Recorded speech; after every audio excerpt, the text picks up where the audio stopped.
Salam sejahtera dan selamat datang sekali lagi ke channel ini Current View MY. Kawan-kawan, coba Anda bayangkan kalau Anda duduk minum kopi bersama seorang pemimpin politik Sabah sambil dia bercerita terus terang tentang persiapan pilihan raya, tentang musuh politik, tentang angka-angka ekonomi, dan juga tentang kabar angin perpecahan dalam gabungan parti.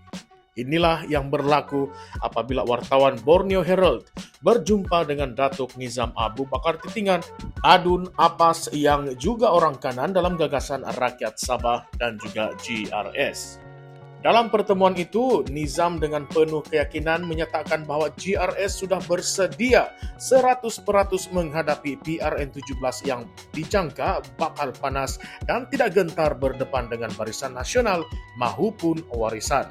Katanya lagi sejak awal tahun 2025 lagi jentera GRS sudah pun diperkukuh, turun ke lapangan dan juga telah pun bersiap siaga. Beliau mahu menunjukkan kepada rakyat bahwa GRS bukan sekadar retorik, tetapi mempunyai rekod pembangunan yang kukuh untuk dipertahankan. Apa yang menarik apabila ditanya tentang cabaran daripada BN dan juga Warisan, terutamanya di kerusi-kerusi majoriti Islam yang sering dipersoalkan, Nizam tidak teragak-agak menegaskan bahwa GRS tidak ada masalah langsung. Malah beliau mendakwa rekod perkhidmatan GRS lebih baik daripada mana-mana kerajaan terdahulu. Kata beliau lagi, hampir 90% daripada 7.482 unit rumah mesra SMJ sudah pun siap dibina dan diserahkan kepada keluarga miskin di seluruh Sabah. Satu pencapaian yang menurutnya tidak pernah mampu dilakukan kerajaan sebelum ini. Angka-angka ekonomi juga digunakan untuk menguatkan lagi hujahnya. KDNK Sabah naik kepada 84,3 bilion ringgit pada tahun 2024 berbanding 83,2 bilion ringgit pada tahun 2023. Hasil negeri pula mencecah meningkat 3 tahun berturut-turut, mencecah lebih 7 bilion ringgit setahun. Malah reserve kewangan Sabah kini 8,6 bilion ringgit, peningkatan hampir 44% berbanding beberapa tahun yang lalu. Semua ini dijadikan bukti bahwa GRS di bawah Haji Jinor berjaya menguruskan negeri lebih baik daripada pentadbiran yang lalu. Bila diajukan tentang barisan calon, Nizam sekali lagi mahu menunjukkan GRS inklusif. Katanya orang muda, wanita dan juga veteran akan diberikan peluang. Semuanya diambil kira. Tidak ada yang akan diketepikan.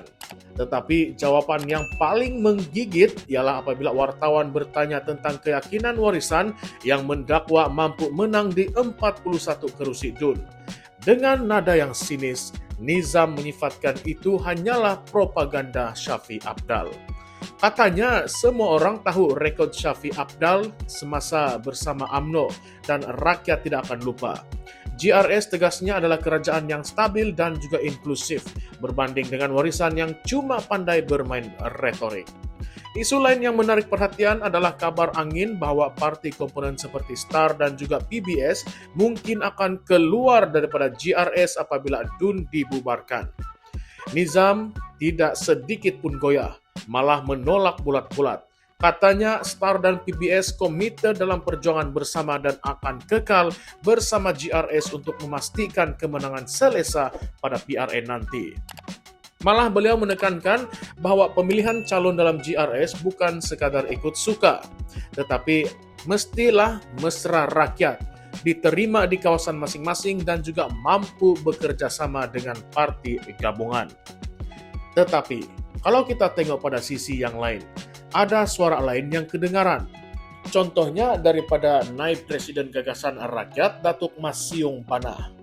Beliau pula menyelar tindakan pembangkang yang katanya sengaja memutarbelitkan fakta mengenai isu jalan raya, air dan elektrik untuk meraih simpati rakyat menjelang PRN17 nanti. Kata beliau, isu-isu ini sebenarnya terletak di bawah tanggung jawab Kerajaan Persekutuan dan bukan semata-mata kerajaan negeri. Malah beliau mendakwa pembangkang sendiri pun pernah memegang jawatan dalam kerajaan pusat, tetapi gagal menyelesaikan masalah yang sama. Kini, apabila sudah menjadi pembangkang, mereka coba menuding jari kepada Haji Jinor dan juga GRS, kononnya gagal menyelesaikan isu asas rakyat Sabah. Menurut Mas Yung Bana, ini bukan sekadar serangan politik kepada kerajaan negeri, tetapi juga secara tidak langsung serangan kepada kerajaan persekutuan. Yang menariknya, kenyataan ini membuka satu persoalan besar. Kalau betul masalah jalan raya rosak, bekalan air kerap terputus dan elektrik sering terganggu itu adalah tanggung jawab kerajaan pusat, kenapa kerajaan negeri tidak mampu menggunakan pengaruh mereka di parlimen untuk mendesak penyelesaian segera? Bukankah GRS kini mempunyai kerjasama erat dengan kerajaan perpaduan di Putrajaya? Kenapa masih ada alasan ini kerja persekutuan? Tidakkah rakyat Sabah berhak bertanya, siapa sebenarnya yang harus dipertanggungjawabkan? Disinilah letaknya kontroversi. Di satu pihak, kita ada GRS yang mendakwa mereka paling berjaya membangunkan Sabah dengan rekod ekonomi dan proyek perumahan. Di pihak yang lain, pembangkang menuduh GRS gagal mengurus isu asas rakyat seperti jalan, air, dan elektrik, isu yang sudah berlarutan bertahun-tahun tanpa penyelesaian. GRS pula menyalahkan kerajaan pusat, sedangkan mereka sendiri sebahagian daripada kerjasama dengan pusat. Adakah ini menunjukkan kelemahan dalam keupayaan mereka untuk menuntut hak Sabah? Persoalan kontroversi lain yang wajar kita renungkan bersama ialah adakah GRS benar-benar mampu menunaikan janji membawa Sabah ke tahap pembangunan yang lebih baik ataupun mereka sekadar bergantung kepada angka-angka ekonomi untuk menutup kelemahan sebenar yang rakyat hadapi setiap hari. Rumah mesra SMJ memang nampak indah di atas kertas. KDNK Sabah memang naik, Rizab Negeri memang meningkat. Tetapi bagaimana dengan pipe air yang kering, jalan yang berlubang seperti bulan, dan elektrik yang balik-balik kerap terpadam? Bukankah itu keperluan asas rakyat yang tidak boleh ditutup dengan statistik? Lagi persoalan besar, kawan-kawan. Benarkah warisan hanya berpropaganda apabila mendakwa yang mereka boleh menang 41 kursi? Atau sebenarnya keyakinan itu ada asas karena rakyat semakin bosan dengan alasan-alasan GRS? Dan bagaimana pula dengan kabar angin PBS dan juga STAR? Adakah mungkin mereka akan goyah apabila melihat peluang politik lebih cerah di luar GRS? Walaupun Nizam menolak kemungkinan itu, politik Sabah ini penuh dengan sejarah kejutan dan juga peralihan kuasa yang tiba-tiba. Ingat bagaimana kerajaan boleh tumbang dalam semalam karena lompat parti? Bukankah itu juga realiti politik kita? Jadi kawan-kawan semua, rakan-rakan saya, penonton sekalian, persoalan ini yang saya mau tinggalkan untuk Anda malam ini, coba kita pikir betul-betul. Adakah GRS benar-benar kebal menjelang PRN 17 ataupun mereka sedang menyembunyikan kelemahan dengan retorik pembangunan dan juga angka-angka ekonomi? Adakah rakyat Sabah akan terus percaya dengan cerita kejayaan GRS ataupun mereka akan berpaling kepada pembangkang yang kini memainkan naratif kegagalan isu asas? Dan yang paling membakar, jika benar masalah jalan, air, dan elektrik itu tanggung jawab kerajaan pusat, kenapa sampai hari ini masih lagi belum selesai? Walaupun GRS bersama-sama dengan kerajaan perpaduan di Putrajaya.